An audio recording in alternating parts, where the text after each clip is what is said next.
waka dey yarn. If I say you never hear my scores for we area be. Omi! Omi! Omi!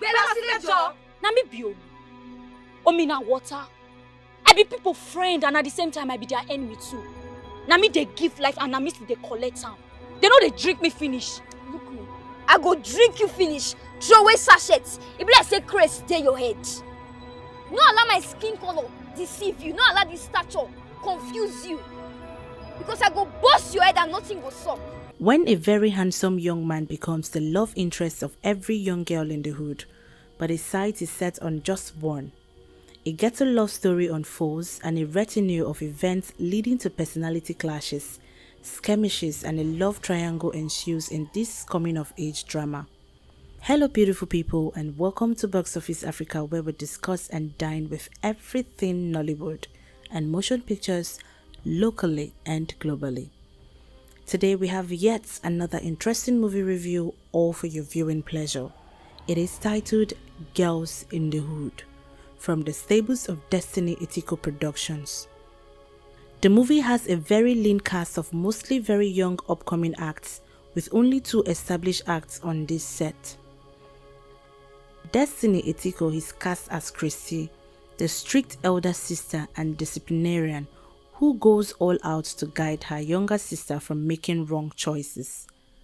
Clinton Joshua plays the role of Tayo, the neighborhood crush of many young girls. He tries to keep everyone at bay even when it looked quite a task to keep the young girls off. Owene Kelly is cast as Kate, a very beautiful young lady who is the love interest of Tayo. She is quite a strong character who fights for what she believes in this case, Tayo. Favor Anthony plays the role of Omi, a neighborhood petite gangster who is feared and respected in her hood as a result of her violent disposition. She is obsessed with Tayo and she's ready to go the whole 9 yards to win back his love that she used to enjoy. Precious Tobias played the character Nikki J. She is the best friend to Kate. She also crushes on Tayo. Eze Colette is cast as screensaver, one of Omi's girls, who she rolls with in the hood, and who acts like the latter's bodyguard. Emmanuel Chika plays Sochi. Like screensaver, she's also friends with Omi.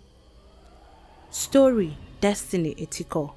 Screenplay, Ike Chukwunweke. DOP, Christian Uguba. Sound, Abdulaziz Aguba. Editor, Chuks Madu Success. Producer, Destiny Etiko. Executive Producer, Destiny Etiko. Director, Ike Chukwunweke. Set in a rough neighborhood or ghetto like we call it in Nigeria, the story revolves around 3 characters, Tayo, Kate and Omi, 3 youngsters growing up in squalor and poverty while trying to find love amidst the poverty and deprivation.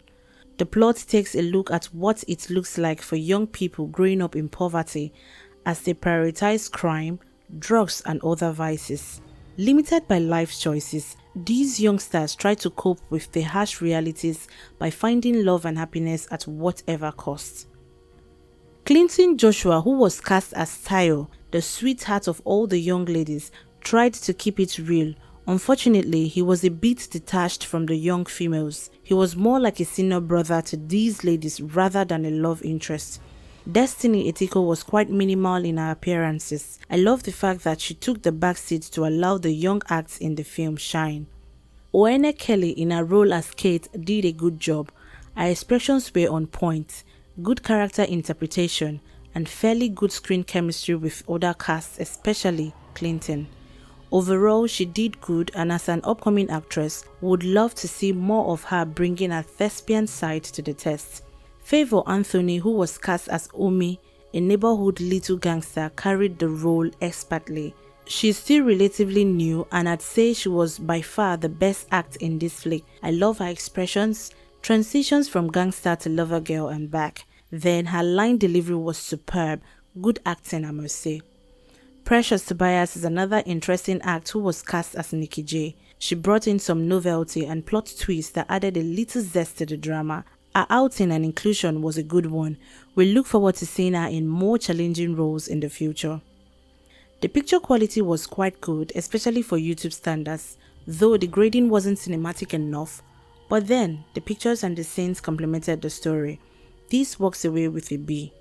The audio was fair, less ambient noises, and good communication between the cast that was audible. The music score was not that appealing, but I'd say for the theme of this movie, it did suffice. This gets a B. At the beginning of the movie, at precisely 4 minutes or so into the movie, I noticed that the audio was not in sync with the lips, an error that could easily be fixed during post-production. These are the little details filmmakers should not be taken with levity. The grading was fair as well, but could have been better. This gets a C, sadly, because of the failed lip sync in the first 5 minutes of the movie. As young stars, especially those facing upheavals like poverty and lack, our choices really matter. This movie tries to expose the futility in allowing the environment to shape our life based on the limited choices. It also tries to challenge the stereotype even amidst the poverty and lack. Good virtues, happiness and love can be found even in the most challenging of places. Girls in the Hood is not a bad movie, but its story is quite bland and lacking in depth. It could have been better, but overall, it was not a bad movie. The movie gets a 4 out of 10. Have you seen Girls in the Hood coming from Destiny Tico's production? Did it get you all started? What message did it pass, and would you watch the movie a second time? Well, let's know all this in the comment section.